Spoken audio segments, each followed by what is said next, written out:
Welcome back to another Film Geek Movie review. In just a moment, I'm gonna walk my happy butt over to the futon to check out the new body horror film, Else. Else is a film that comes to us all the way from France, which means I am not going to try to pronounce the names of the director and the cast of this film because I will probably completely butcher their names with my incredibly American tongue. So if you want to know the director and stars of the film, you're probably just going to have to look that up on IMDb or Google it, whatever. But anyways, guys, this is a body horror film that tells the story of a couple. One of the people in the couple is an introvert and the other one is an extrovert. And as their romance is just blooming and growing along just fine, a big epidemic breaks out of a strange disease that causes people to start to merge with the environment that they're in.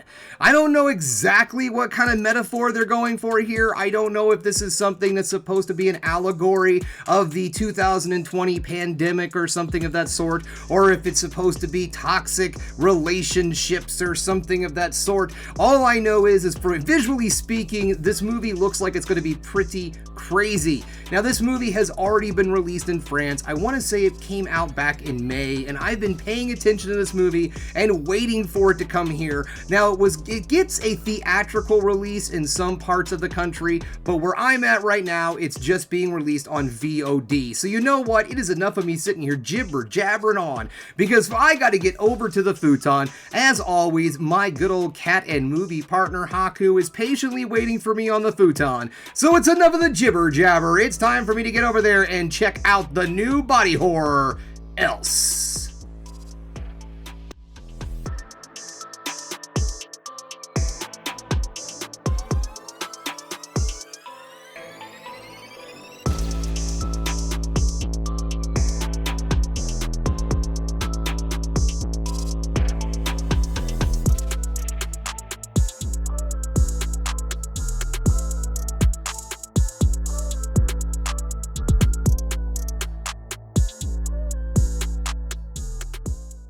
Just getting done watching Else, and guys, I'm kind of on the fence with this film. There are things about this movie that I really enjoyed, and I do see a movie here that some people are going to really like, but I'm kind of on the fence with this one, to be perfectly honest.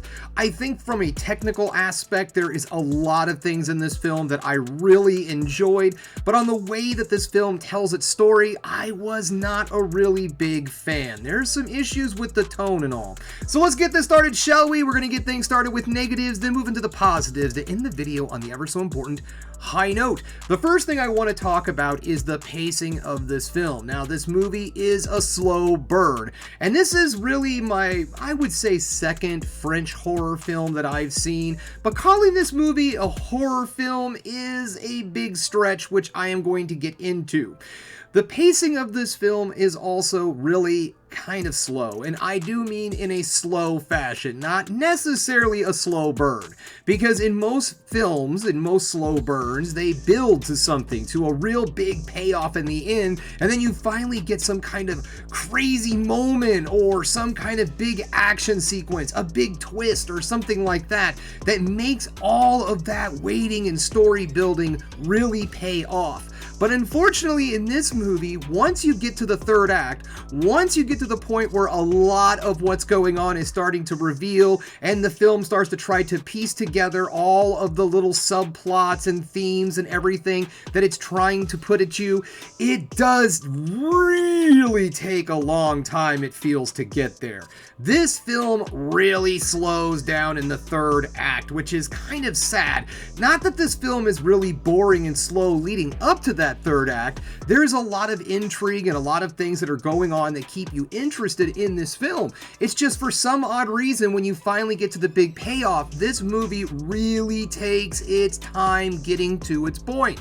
And then when it does get to its point, it really kind of leaves you with your own feelings on exactly what's going on. This is not necessarily a fully ambiguous ending. It's just a very metaphorical, symbolic ending. And I know in some some cases, people do not really find that very satisfying, but this film does have a very, very artsy kind of tone to the film, and that's also something I want to address, is the bouncing around of genres and tones throughout this film, mostly the tone.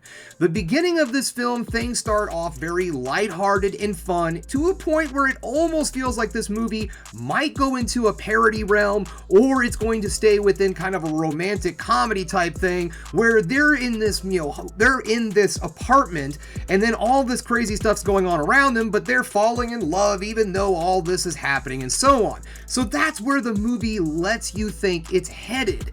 But then it goes into much, much darker territory. Once you start getting into the effects and what this disease actually does to people and what it does to their bodies, then you start seeing some more of the horror elements start leaking into this film. Now, I've seen some people say that these are very grotesque and it's unbelievable body torture and horror and so on. And in all honesty, guys, it's not nearly as gruesome as some things I have seen. Now, it's good makeups and good effects, which we'll get into, but when it comes down to the gore and the grit and grime of it all, not really there. I thought that it was actually fairly tame for a body horror film. There is some decent gooiness to it all in all, and there's also some really cool textures and some effects with the way that people kind of meld into the environment and everything. But on a level of like a horror fan's love of the carnage, this movie does not deliver in that. And I think that this is going to be a real issue with this film, is trying to find a solid audience, because there's not enough of the lighthearted tone or parody aspects of this film to find a comedy or even more of a romance fan in this film. And I don't feel like this movie dives into the horror aspects of it enough to really pull in the horror fans. So this movie kind of gets left in this weird place where I do feel that people who are fans of technical things are going to really enjoy stuff about this film. So let's go into those positives. The first thing I want to talk about is the cinematography of this film, because I really enjoyed the way that this film was shot.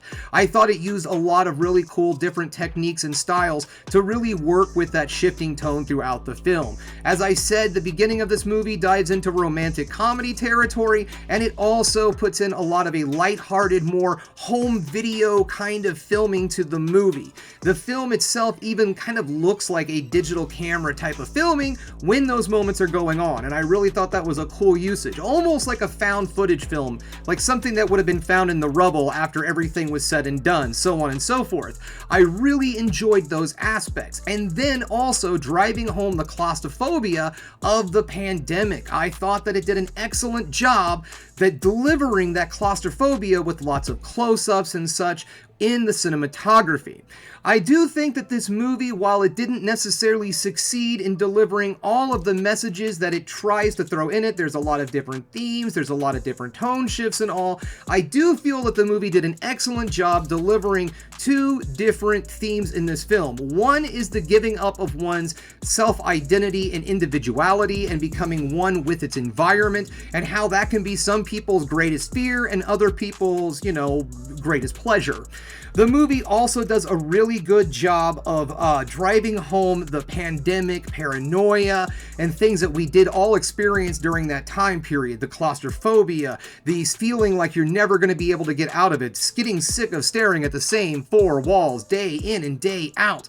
So there was a lot of really cool elements and themes that got brought into this, but unfortunately there's some stuff that it just really didn't flesh out very well. But there are some other good things. The sound design in this film is off the chain. I absolutely love the sound development in this film, or sound in this film. I thought they did a great job with making all of those special effects not just look amazing, but sound amazing. There's also some really cool elements that the film uses within bringing other characters into the film, but not actually even showing anybody. This movie takes place in an apartment building in a large, skyscraper-ish, a large kind of apartment building complex, similar to the one that I live live in. And what was kind of cool is that they communicate and talk to the people in the apartment building through air ducts and a trash chute. And during those scenes, I thought it was cool because it brings in different characters who kind of cut up a little bit of the whole idea of this being in one location. So it keeps everything a little bit interesting and brings in some new characters and actually does a pretty decent job of fleshing those characters out without even seeing any of them in person. So all in all, guys, I would have to say on a technical level, I feel like this movie definitely achieves a lot of really great things. Also, I almost forgot to add in the color palette of this movie. In the beginning of the film, when everything is also that light-hearted tone, everything is also very comfortable, very bright and welcoming. It looks like an environment that you would like to be in. The main character, he's kind of, as I said in the intro, he's an introvert, and he doesn't like to leave his apartment at all. And so he's worked really hard on making his environment very comfortable and satisfying to him. So there's a lot of like retro toys and things that bring him a lot of great joy. And as the film progresses, all of those colors and all of those neat objects start to blend in and become colorless. And the film itself actually goes into a black and white territory. And I thought that was really neat. The film also has a really good vibe of overwhelming dread throughout the entire film, but again, it doesn't necessarily latch onto it enough to necessarily call this film a full-on horror movie. All in all, guys, I would have to say that this film was definitely entertaining. I did enjoy some things about it, but when it came together in the end, I find it difficult to find myself actually endorsing this film to say something that I would think is a widespread, something that a lot of people are really going to enjoy.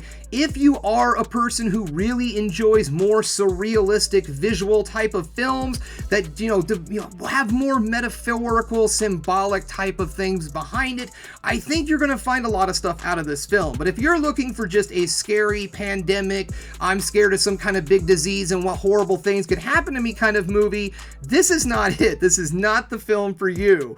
This movie is on VOD services right now, and you can rent it at like $4.99, $3.99, but I was wrong. In my intro, I said that this film is in theaters also, and maybe it is. I'm not 100% certain, but what I am certain about is that it is on the streaming service Fandor, I guess is the way it's pronounced, Fandor, Fandor. Anyways, you can actually get a 7-day trial of this on the Roku channel, which is what I did. I do believe you can also get that 7-day free trial on Prime. So if you're curious about this movie, maybe give that streaming service a free shot. I was going through it and there is some pretty interesting stuff on it. It's an independent film channel. It's got different indie films, horror, comedy, all sorts of different stuff, documentaries. It looks kind of interesting, and it only costs like $3.99 a month on the Roku channel. This is not a plug for it by any means whatsoever. This is just information for you on how I got a hold of this movie in the first place. So you can rent it and you can watch it on Prime, Roku. I think it's just rental on Prime, but you can get the Fandor on Roku or Prime. Okay, does that make sense? It's one of their channels. So anyways, if you're curious, check this out. Maybe do the free trial. Maybe rent it for the $3.99, $4.99, whatever the case may be. But this is definitely a curiosity film if you are someone who is in more of the metaphorical, surrealist, cerebral kind of horror. Well, that's all I have for you today, guys. Thanks again for checking out the Film Geek. If you liked what you saw here today, go ahead and subscribe to the channel, ring that bell for notifications, and give me the old thumbs up so I know you like what you're seeing. And if there's one more thing you can do, folks, that is keep watching movies. You know I'm gonna.